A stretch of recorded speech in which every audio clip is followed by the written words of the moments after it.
राधे राधे महाराज जी।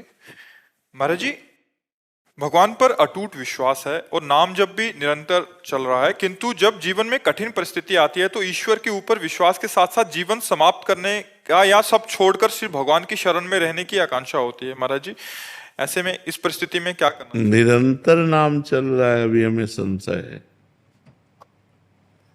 क्योंकि निरंतर जब चलने लगेगा तो कुछ स्थिति आ जाती है। हम लोग उसी मार्ग के पथिक है ना, इसलिए एक स्थिति आ जाती है। कोई भी विपत्ति हमें परास्त नहीं कर सकती, कोई भी दुख हमको उदास नहीं कर सकता, क्योंकि नाम चल रहा है। जब ज्यादा कष्ट होता है तो ज्यादा भजन होता है, शांत। जब ऐसा लगता है शरीर छूट तो नहीं जाएगा तो एकदम भगवदाकार वृत्ति, भगवान आ रहे हैं। तो निरंतर भजन शब्द से हम कह रहे हैं कि इस पर सुधार करो। निरंतर अभी नहीं हो रहा है। जिस दिन अव्यावृत भजनात् अखंड भजन होने लगेगा तो स्थिति आ जाएगी। अटूट विश्वास जब है तो टूट कैसे सकता है? कुछ भी हो, जोई जोई प्यारो करे सोई मोहि भावे। अब कुछ भी हो, अब क्या, जब आपसे प्यार किया फिर हम क्यों किसी से सिकवा करें? भगवान, अब तुम जैसा चाहो वैसा खेलो, जैसा चाहो वैसा विधान करो, मैं उसी में राजी रहूंगा जैसे तुम मुझे रखना चाहते हो। मस्त नाम जब चल रहा है तब ये मस्ती आएगी, नहीं ऐसे नहीं आएगी। नाम जब चल रहा है तो ये मस्ती आएगी, नहीं मस्ती नहीं आ सकती। इतनी विपत्तियां मनुष्य जीवन में, इतना संघर्ष है कि कदम कदम ऐसा लगता है यार अब खुशी हुई, और अगला कदम इतने दुख में पड़ जाता है कि लगता है कैसे निकल पाऊंगा इस दुख से। तो फिर एक सुख का प्रकाश आता है, फिर एक ऐसी समस्या आ जाती है, फिर ये पूरा जीवन चलता रहता है, ये पूरे जीवन। और ये सोचना कि शरीर को मिटा दें, ये कोई समस्या का हल नहीं है। शरीर मिटा देने से एक महापाप बन जाएगा और वो हमारी दुर्गति कर देगा। तो ये जो लोग सोचते हैं कि मैं कर लूं समस्या का समाधान हो गया, बिल्कुल नहीं। भारी समस्या मोल ले ली, आगे तुम्हें परिणाम पता नहीं, इसलिए आप तो कभी कोई निदान है ही नहीं। हमको लड़ना चाहिए, संघर्ष करना चाहिए। हमें चाहे बेइज्जती हो, चाहे अपमान हो, चाहे दुख हो, हमें लड़ना चाहिए, हमें आत्म नहीं करनी चाहिए। आखिरी हद तक मुझे सहना चाहिए। अच्छा, सब छोड़कर भगवान की शरण वो आप हो। क्या वेश बदल लेना भगवान की शरण है? नहीं, इस भूल में मत रहना। क्या स्थान बदल लेना भगवान की शरण है? ये अंदर की बात है। अंदर से भगवान की शरण में हो तो आप महात्मा हो, और बाहर से आप महात्मा का वेश है, और अंदर से रुपया चाहिए, भोजन चाहिए, नाना प्रकार के सांसारिक सुख चाहिए, तो आप विषयी पुरुष हो, आप महात्मा नहीं हो। और आप पैंट शर्ट में हो, मेहनत से कमाते हो, धर्म से चलते हो, नाम जप करते हो और भगवान का चिंतन कर बढ़िया हो, आप बढ़िया हो। तो हमें लगता है कि ये कोई निदान सोचे कि मैं समस्या का समाधान बाबा जी बन करके, तो मुझे लगता है नहीं। ऐसी ऐसी समस्या है जिनका केवल निदान भगवान है, दूसरा कोई निदान नहीं।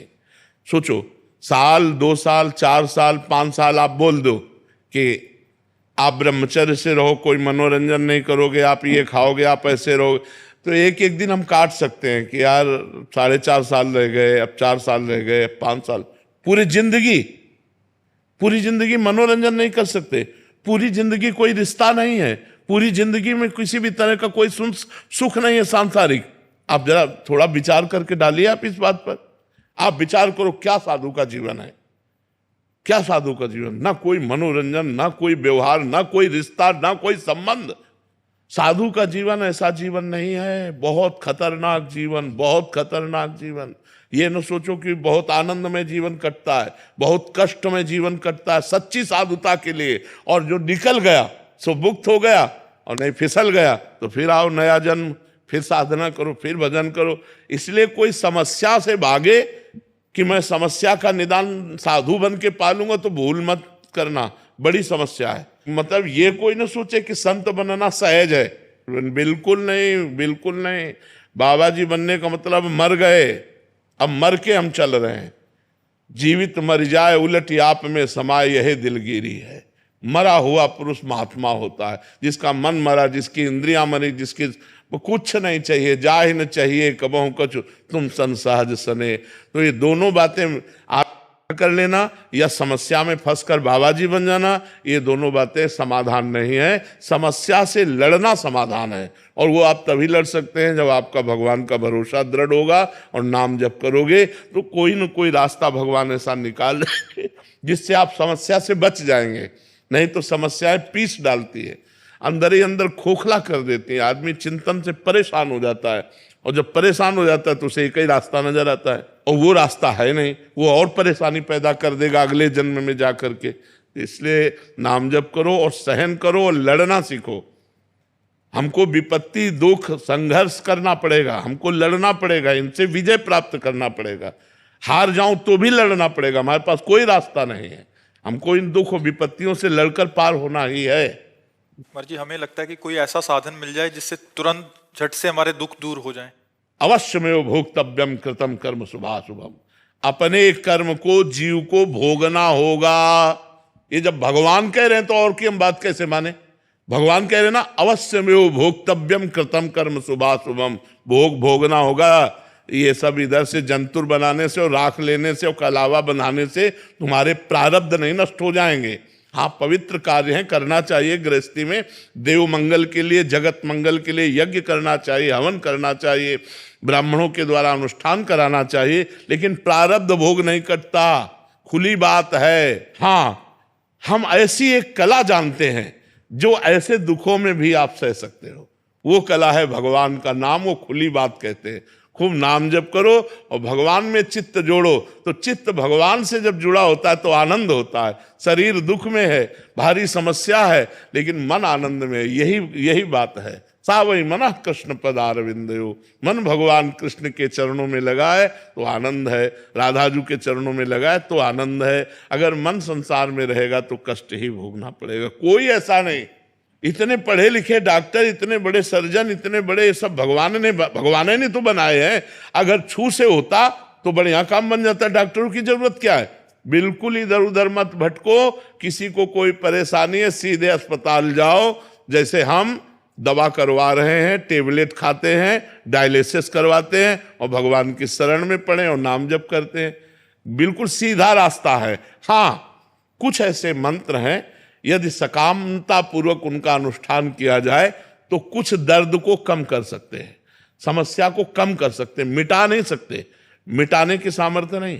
प्रारब्ध भोग भोगना पड़ता है। नहीं, रामकृष्ण परमहंस जी इतने सिद्ध महापुरुष, उनके गले में कैंसर था। बड़े बड़े महापुरुषों के जीवन में कष्ट पाया गया। भाई जी हनुमान प्रसाद पोद्दार जी के हाथों में तो ये बड़े बड़े कष्ट सहने पड़े। ये छूछा से नहीं जाते भैया। खूब राधा राधा नाम जप करो, सह करके निकल जाओ, बस ये बात है। कुमार जी, ऐसा कहा जाता है वहां गए लड़का हो गया, यहाँ गए ये ठीक हो गया। तो लड़का होना होगा तो कहीं जाओ चाहे ल जाओ, हो जाएगा। और नहीं होना होगा तो चाहे जा चले जाओ, नहीं होगा। वो संयोग होता है। जैसे देखो, आपका कोई काम नहीं बन रहा था, आप हमारे पास आए, अब वो संयोग बन गया आपके कर्म का और काम हो गया। बोले जय बाबा की। वो प्रेमानंद से नहीं बना, वो तुम्हारे कर्म का संयोग था, वो तुम्हारे कर्म का संयोग था। बिल्कुल समझिएगा, ये आज नौटंकी नाटक नहीं, खुली बात है। आपका कर्म आपको सहयोग दिया तो आपका काम बन गया। आपका कर्म आपको सहयोग नहीं देगा तो काम नहीं बनेगा। एक हमारे जीवन की धारा है, उसमें दुख सुख दोनों किनारे हैं। हमारा जीवन इसमें होता हुआ जाएगा, कभी सुख कभी दुख, कभी सुख कभी दुख, ऐसा चलता रहेगा। कोई मिटा नहीं सकता यार, हमारी समझ में नहीं आता। तो महात्माओं के पास क्यों जाना चाहिए महाराज जी? सुकृत बढ़ते हैं, बुद्धि शुद्ध होती है, प्रारब्ध को सहने की सामर्थ्य आती है, आगामी हमारे जो कर्म हैं वो सुधर जाते हैं, पीछे के जो कर्म हैं वो भस्म हो जाते हैं, प्रारब्ध भोगने की सामर्थ्य आती है। हमें तो लगता है हमारी मनोकामना पूरी हो जाएगी, चलो चलते हैं एक बार तो।